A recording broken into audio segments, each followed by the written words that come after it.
Thyroid மாதிரியான hormone பிரச்சனைகளோ அல்லது prolactin மாதிரியான ஹார்மோன் பிரச்சனைகளோ, ஈஸ்ட்ரோஜன் ப்ரொஜெஸ்ட்ரான் ஹார்மோனுடைய அளவு ரொம்ப இம்பேலன்ஸ்டாக இருக்கும் பொழுது அந்த கருப்பைக்குள்ளே இருக்கக்கூடிய உள் சுவர் தடிமன் எண்டோமெட்ரியல் திக்கனிங் ரொம்ப வேரி ஆகிருக்கும் பொழுது கூட நம்மளால் சரியான முறையில் கருத்தரிச்சா கூட பதிஞ்சு வளர முடியாமல் போகிறதுக்கான வாய்ப்பு இருக்குது. ஸோ ஓவியலேஷனே நடந்தாலுமே கூட இத்துணை காரணங்கள் இருக்குது ஏன் இயற்கையான முறையில் கன்சீவ் ஆக முடியல அப்படிங்கிறதுக்கு.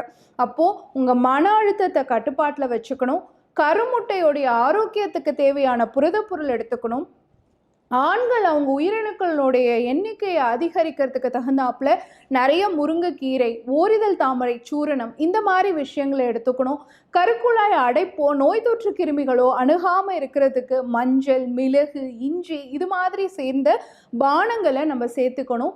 அதே மாதிரி உங்கள் ஹார்மோன் சுழற்சி சீராக இருக்கிறதுக்கு உணவு முறையும் உடற்பயிற்சிகளையும் ப்ராக்டிஸ் பண்ணணும்.